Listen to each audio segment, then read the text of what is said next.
আসাদ ভাই, দেশের যে বর্তমান রাজনৈতিক অবস্থা, এখানে আমরা দেখছি যে এই মুহূর্তে খুব বড় একটা ইস্যু, সেটা হচ্ছে নির্বাচন কবে হবে। মানে মনে হচ্ছে যেন নির্বাচন হওয়াটা জরুরি।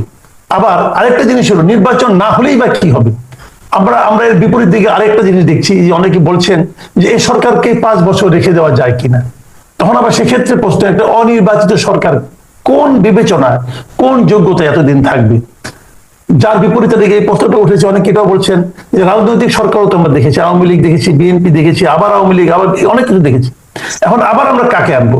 তো এই যে বাস্তবতা, এই বাস্তবতায় আসলে কি হওয়া দরকার এই মুহূর্তে, আপনি কি ফিল করেন?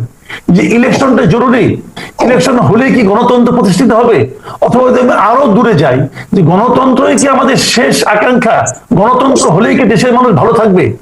এই সব মিলিয়ে আপনার উপলব্ধিটা কি? ধন্যবাদ আপনাকে। দেখেন, এই প্রসঙ্গে আমি গতকালকেই একটা পোস্ট দিয়েছি, বেশ লম্বা পোস্ট। তো সেখানে আমি এই কথাটা বলার চেষ্টা করছিলাম যে আমরা এখন খুব জোরে সোরে ইলেকশন হওয়া দরকার, তার কারণ অনির্বাচিত সরকারের কাছে বেশি দিন দেশের ক্ষমতা থাকা উচিত না, এসব ধরনের কথা হয়তো আমরা সবাই প্রতিদিন শুনতে পাচ্ছি। কিন্তু আমার প্রশ্নটা হচ্ছে সেখানে যে নির্বাচন হলেই কি দেশের সমস্ত সমস্যা সমাধান রাতারাতি শেষ হয়ে মানে সমাধান হয়ে যাবে? তো আমার বক্তব্য হচ্ছে, যে পোস্টে আমি লিখেছিলাম যে নির্বাচন হলেই দেশের সমস্যার সমাধান হবে না। তার কারণ আমরা গত ৫৩ বছরের যে কতগুলো নির্বাচন দেখেছি, সেই নির্বাচনের যে ফলাফল, তাতে মানুষের আশান্বিত হওয়ার তেমন কিছু নাই। কেমন এটা শুরু হয়েছে সেই ১৯৭৩ সালের প্রথম নির্বাচন থেকে। সেই সময় আপনার তো আপনি মনে থাকার কথা, যে আমাদের তো স্পষ্ট মনে আছে, আমি কোন বিশ্ববিদ্যালয়ে ছিলাম। যাই হোক, তো তখন আওয়ামী লীগ সরকার, শেখ মুজিবুর রহমান ক্ষমতায়। সেই সময় তাদের তো অন্য কোনো মানে বিপক্ষ দল বলতে যেটা, সেটা তেমন কিছু ছিল না, খালি জাতীয় সমাজতান্ত্রিক দল বা জাসদ। তো অনেকেরই, এবং আমিও ব্যক্তিগতভাবে মনে করেছিলাম যে যেহেতু আওয়ামী লীগের সারা দেশব্যাপী একটা সংগঠন, এদেরকে তারা নির্বাচনে জয়ী হয়ে আসে। কিন্তু দেখলাম কি, মানে খুব দুঃখজনক ভাবে কতগুলো ঘটনা ঘটেছিল সেই নির্বাচনে। এটা বলা দরকার এবং মানুষকে স্মরণ করিয়ে দেওয়া দরকার যে তখন জাসদের নেতা ছিলেন মেজর জলিল। উনি বরিশালের একটা সিট থেকে প্রতিদ্বন্দ্বিতা করছিলেন। তো তখন তো আর মানে সঙ্গে সঙ্গে রেজাল্ট পাওয়া যেত না, মানে বিটিভিতে রেজাল্টটা বলতে থাকতো আর কি। তো বলছিল যে মেজর জলিল প্রায় ২৫,০০০ ভোটে এগিয়ে আছে তার নিকটতম প্রতিদ্বন্দ্বী থেকে। তিনি আওয়ামী লীগের প্রার্থী।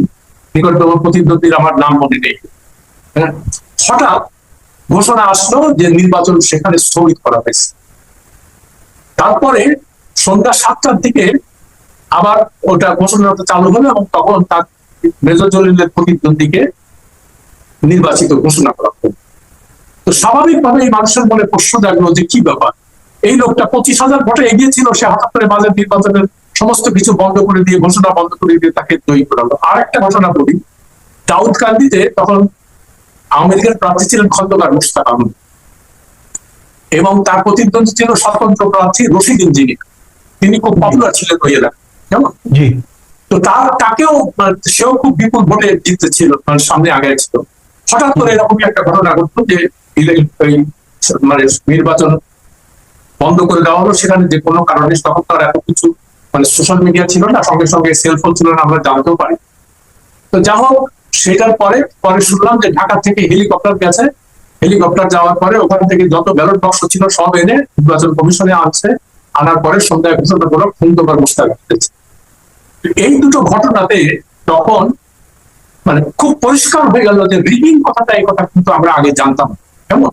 তো রিগিং কথাটা সূত্রপাত হলো সেই ১৯৭৩ নির্বাচন থেকে, এবং আওয়ামী লীগ প্রায় ৩০০ সিটের মধ্যে ২৯০টাতে জিতল। তো মানুষের মনে তখনই মনে হলো যে একই ধরনের নির্বাচন, হ্যাঁ, যে আমরা মানুষ তো নিজের পছন্দ মতো ভোট দিতে পারবো না। তো যা হোক, সেই যে কালচারটা শুরু হলো যে নির্বাচনের ক্ষমতায় থেকে নির্বাচনকে প্রভাবিত করা, সেটা পরবর্তীকালে যতগুলো নির্বাচন হয়েছে ক্ষমতাসীন দলের মানে অধীনে যে নির্বাচন আমরা সেগুলোই দেখছি। তো সে কারণে 90 সালে 3 জোটের যে রূপরেখা ছিল তারা বললো যে না, একটা তত্ত্বাবধায়ক সরকার। সেখানে সবাই এগ্রি করলো। তত্ত্বাবধায়ক সরকারের প্রথম যে ইলেকশনটা হলো, 4টা ইলেকশন হয়েছিল তত্ত্বাবধায়ক সরকারের, 1991-তে, 1996-তে, 2001 সালে আর 2008 সালে। কেমন? এই নির্বাচনগুলো মোটামুটি মোটামুটি আমি বলছি না 100%, মোটামুটি মানে সুষ্ঠু বলে আমরা ধরে নিয়েছি। এবং সেখানে দেখা গেছে যে মানুষ মোটামুটি নির্ভয় ভোট দিতে পেরেছে এবং ভোটের ফলাফল মানে যারা জেতার যোগ্য তারাই জিতেছে। যেমন বিএনপি 91 সালে, 96 সালে আওয়ামী লীগ, আবার 2001 সালে বিএনপি, তারপর 2008 সালে। তো এরকম আমরা দেখে আসলাম। তারপরে এখন বারবার করে বলা হচ্ছে যে ইলেকশন যদি মানে দলীয় সরকারের অধীনে না হয়ে একটা নিরপেক্ষ সরকারের অধীনে হয় তাহলে নির্বাচন ভালো হবে, মানুষ ভোট দিতে পারবে। এবং এখন বারবার করে একটা কথা শুনতে পাচ্ছি যে ইলেকশন সুষ্ঠু নির্বাচন বলেই মানুষ তার ভোটাধিকার ফিরে পেল। আমার প্রশ্নটা সেখানে যে মানুষ ভোটাধিকার ফিরে পেল, আমরা সবাই আমরা ভোট দিতে পারলাম, কিন্তু মানুষের চয়েস নাই। সাধারণ যে ভোটার কেমন, তার তো কোনো চয়েস নাই, হয় তাকে আওয়ামী লীগকে দিতে হবে অথবা তাকে বিএনপি। তো এই যে মুদ্রার, আমরা বারবারই বলছি যে মুদ্রার ক্যাপিটালও কেমন। এই প্রসঙ্গে আমি আরেকটা কথা বলি, সারা পৃথিবীতে আমি একটা ওই গতকালকে পোস্টেই আমি 3 বছর আগে ইংরেজিতে লিখেছিলাম why I no longer want democracy, কেমন।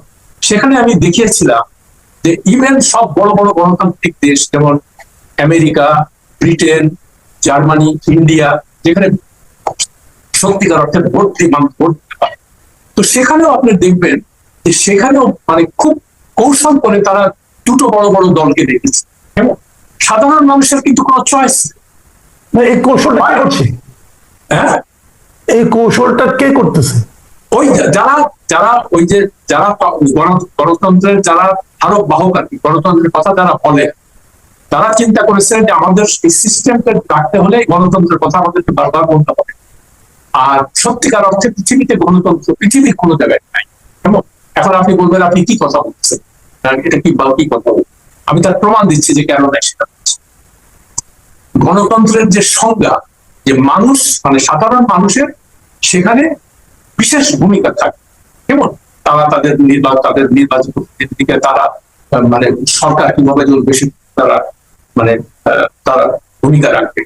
এই আব্রাহাম লিঙ্কনের একটা বিখ্যাত যে আমরা গণতন্ত্রের সংজ্ঞা বলি, government by the people, for the people, of the. কেমন?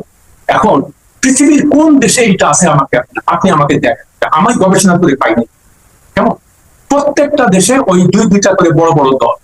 আমেরিকায় দেখেন হয় ডেমোক্রাটরা আর না হলে রিপাবলিকান। ইংল্যান্ডে দেখেন হয় কনজারভেটিভ না হলে রিপাবলিকান। কেমন? অন্যান্য দলগুলো আছে কিন্তু তাদের ভূমিকা।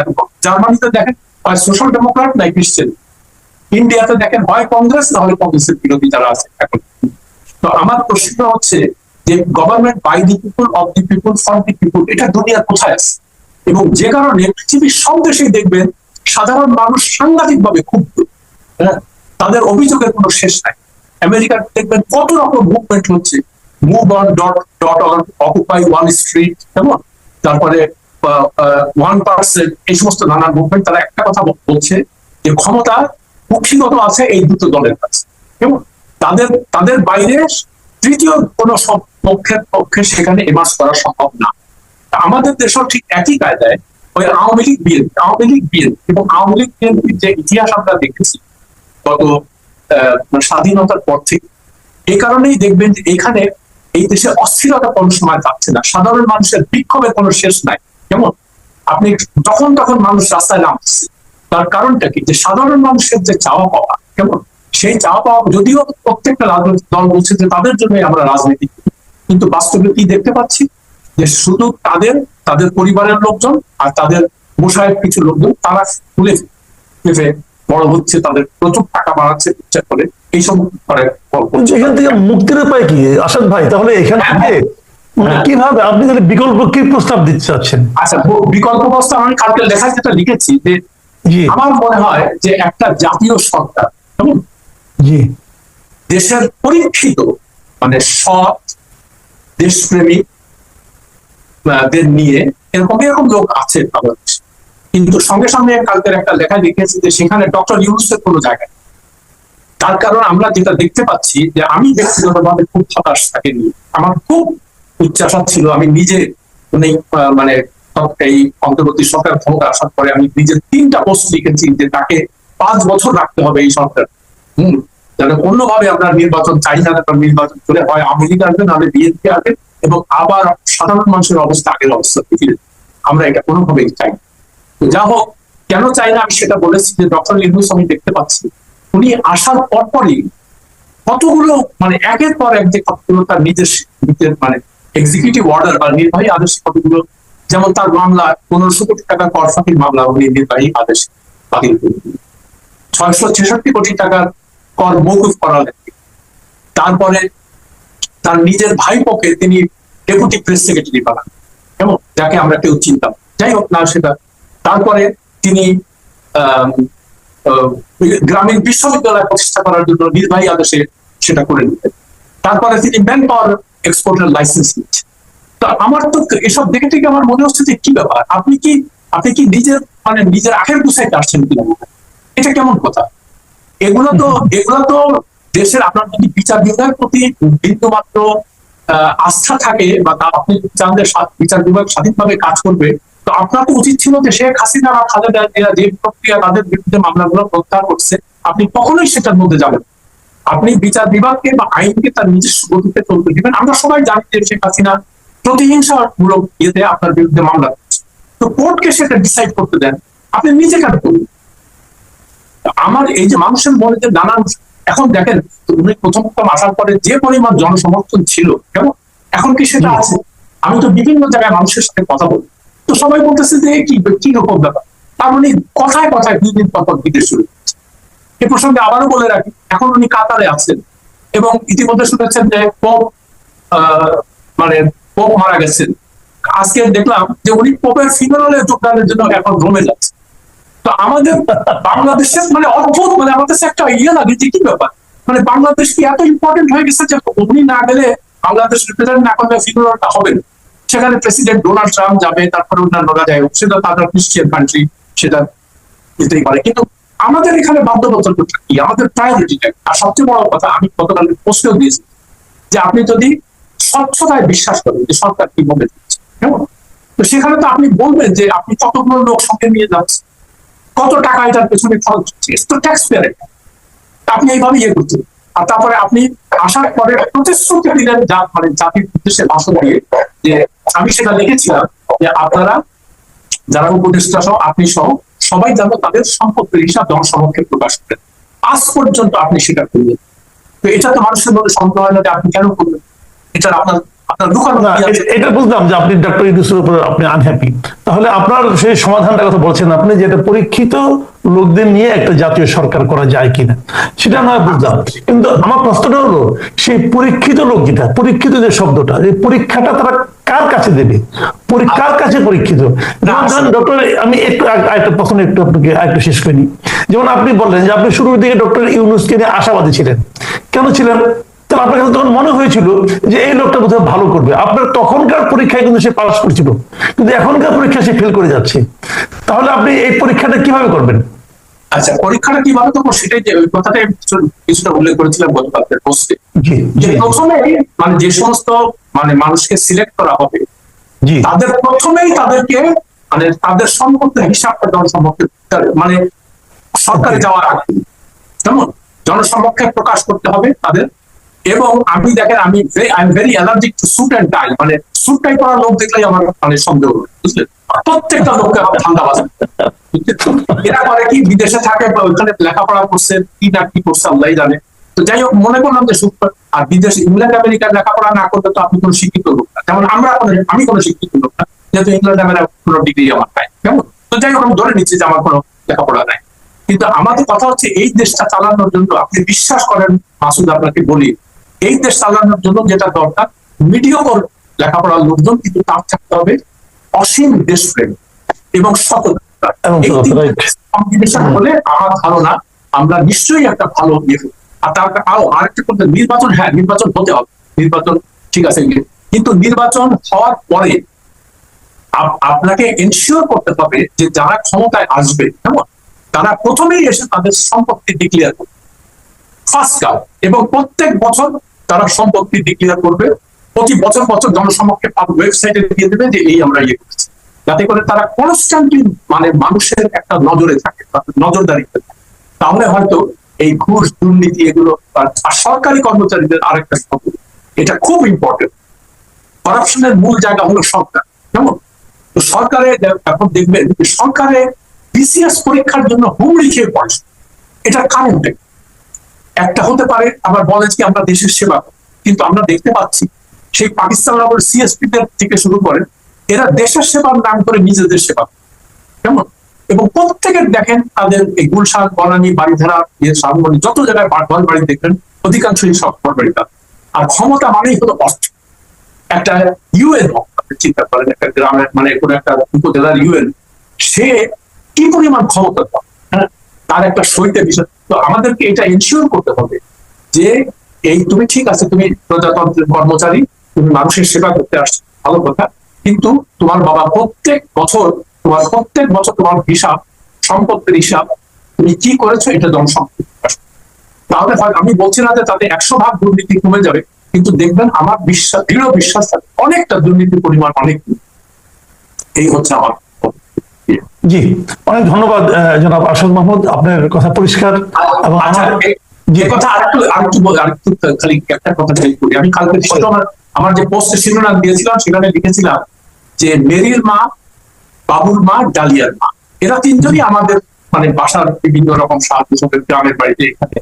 এবং মানে স্বাধীনতার আগের থেকে দেখছি যে ওই মেরির মা আমার মার জন্য কাজ করে, সে বংশ পরম্পরায় বাবুর মাও সেই বংশ। তাদেরকে আমি যখন দিকে আচ্ছা ভোট হলে তোমরা কি করবা, তোমরা কাকে ভোট দিবা, বলে আমরা ভোট দিয়ে কি করবো, আমাদের তো মানুষের বাসায় কাজ করে কিন্তু।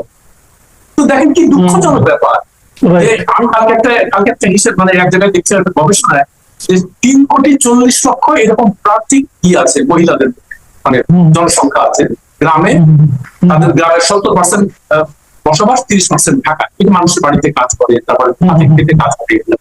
তো আমরা কি দিনের পর দিন এদের ভাগ্য উন্নয়নের কথা বলবো আর নিজের ভাগ্য উন্নয়ন করবো, আর এরা এইভাবেই থাকবে? এটা কতদিন চলে?